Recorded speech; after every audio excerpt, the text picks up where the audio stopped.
What is up, Virgo? Welcome to your general timeless reading. These are timeless, so whenever you see this is when it's most meant for you. These are also general, so take what resonates, leave the rest. If you want a personal reading or a Reiki session, my name's Jordyn. I'm a master Reiki practitioner. You can go ahead and book your session down below through my website in the description box. Other than that, check out Patreon if you want help on your spiritual path. That's where I do the monthly readings, energy shift readings, moon cycle readings, and weekly Patreon only videos. I give away free readings on my Patreon channel sometimes as well. And like, share, subscribe, give this video a thumbs up, check out the Vimeo channel, and hit that notification bell so you see when I post and when I go live. Other than that, Virgo, let's get into it. Let's see what goodies we have for you. I want to use top 2 tarot for you guys today. All the tarot decks I use are going to be linked down below in the description box for you. Okay? Let's see Virgo, Sun, Moon, Rising, Venus, and Jupiter. What do we have for Virgo, please, Spirit? Show me what I most need to see for Virgo, Sun, Moon, Rising, Venus, and Jupiter. What do we most need to see for Virgo, Sun, Moon, Rising, Venus, and Jupiter? That's her time capsule. Some of you might be making like a memory book or a photo album or scrapbooking. Yeah, we have the Hierophant in reverse as the first card out. To me, that does speak to momentums because it's contracts that have fallen away, or it's like lost loved ones to me as a reader as well. I know death is endings, but the Hierophant in reverse is like divorces, ended contracts. It's things that we've really let go of, like they're done. So it's memories. Okay. Let's continue. What else do we have? The Devil, that speaks to attachment. Yep. Capricorn energy. The Hierophant is Aries, Taurus energy for me as a reader. Then we have the Sun in reverse. Holy major arcana. You have 3 majors in a row. Then we have the Knight of Pentacles.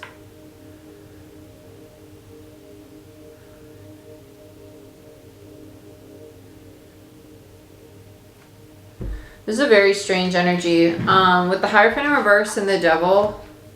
Yeah, this feels like mementos. And the Sun in reverse.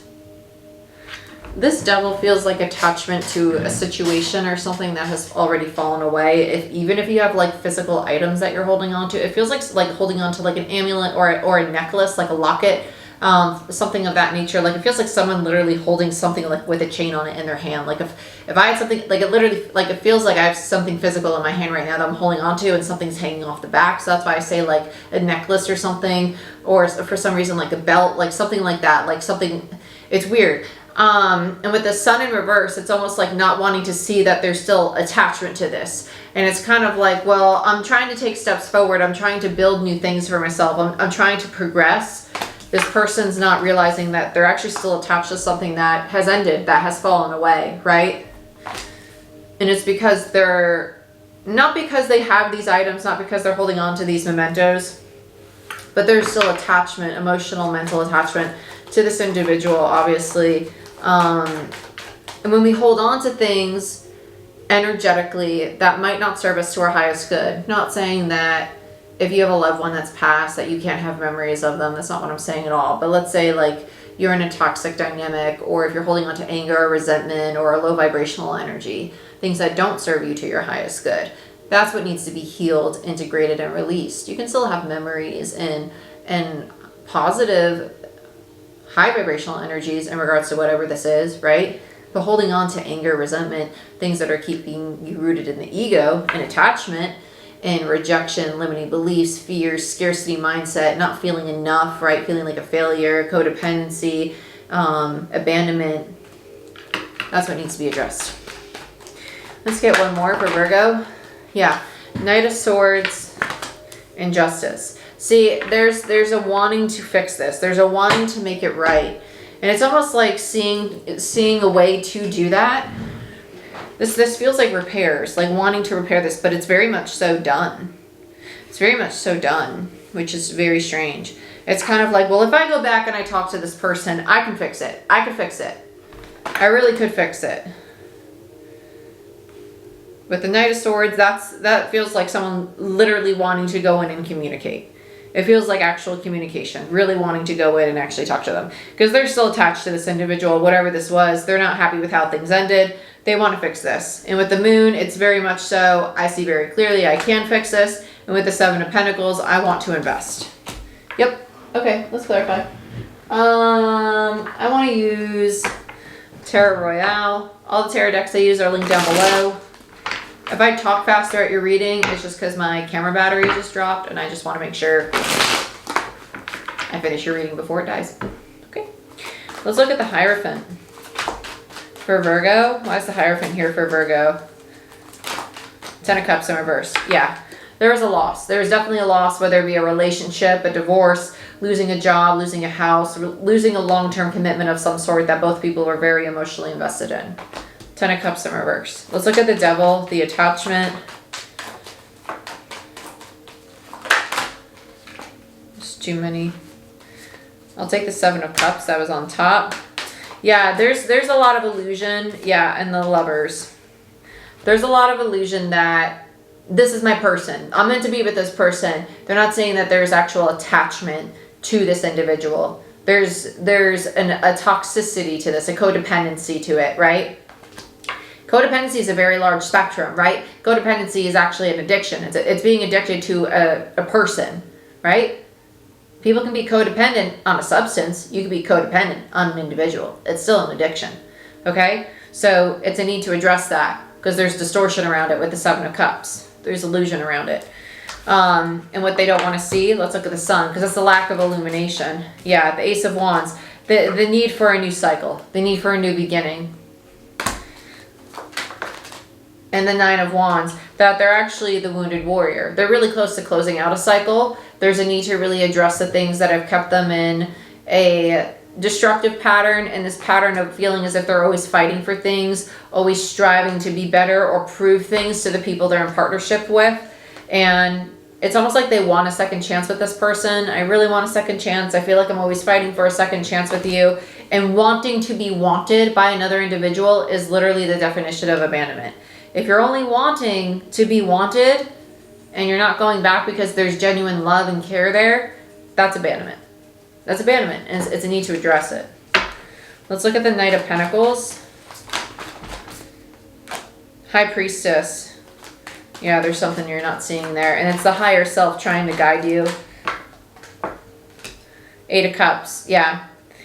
There's this, with the U-turn, going back to it, it's almost like you're not seeing that going back to it is not what your higher self is guiding you toward, right? There's a lack of clarity as to why you're truly going back, why you're really going back and making this offer. With the High Priestess there, it speaks to the unknown.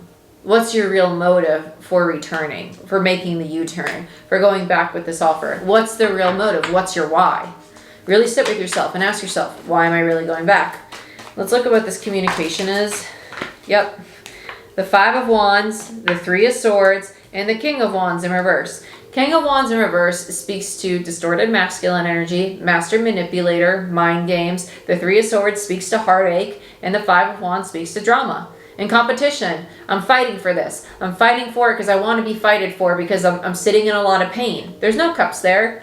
There's no real love there. It's a lot of distorted energy rooted in heartache. It's distorted energy. All this communication that we're having is coming from distorted energy. This energy of, I want to be wanted. Not, I love you and I want to fix this for the right reasons. I want to fix this because I'm hurting and I feel lost. Yeah. What's right to do is to work on self. Nine of Pentacles. To be independent.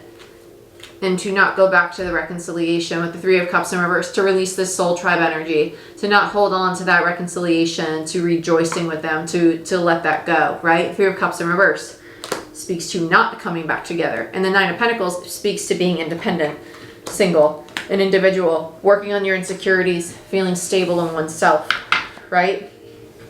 And that's what's going to help you move forward. The Chariot, bottom of the deck, is the Ace of Swords. That's your authentic truth, right? Seeing things clearly. Let's look at the Moon in reverse. Six of Wands in reverse, right? understanding very clearly that this situation's not going to be victorious with this individual, right? Understanding that you're chasing it to get recognition from this person, or they're chasing you to get recognition, right? The reality of it. That there's other opportunities. That there's things coming in for you that are of your highest good, right? That you're now an Empress because you've healed this aspect of yourself that was rooted in attachment, that was rooted in fear and abandonment and rejection. And it's helping you evolve into this very divine Empress energy. Absolutely gorgeous. I love this. Because you're healing an aspect of yourself that is rooted in the ego. And when we integrate our ego more and more, it helps us evolve to higher frequencies, more receptive frequencies, like an Empress frequency. And when you're in an Empress frequency, you're open to love, prosperity, abundance. It's Venusian. It's the planet of luxury, right? Luxury of money, love, relationships, all that. It's absolutely wonderful. And by being an Empress energy, you're present, you're loving self, you're nurturing to others, you're nurturing to all living things. But it also allows you to be balanced and at peace with what you currently have in your life, and in turn allows you to welcome in more into your life. But it all comes from realizing the why as to why you want to go back to this person, or the why as to why they want to go back to you. The real motive behind it. When you ask yourself your motives, that's when you realize where it's really rooted. If it's rooted in your intuition or your ego. And that's what helps you distinguish what direction to go on your path. But Virgo, this is what I have for you. I hope you guys enjoyed this reading. Thank you for allowing me to fly through it. And if you want a personal reading or a Reiki session to dig into your own situation, go ahead, book it down below through my website. Check out Patreon if you want help on your spiritual path. I love you. I wish you the best, and I'll see you next time. Bye-bye.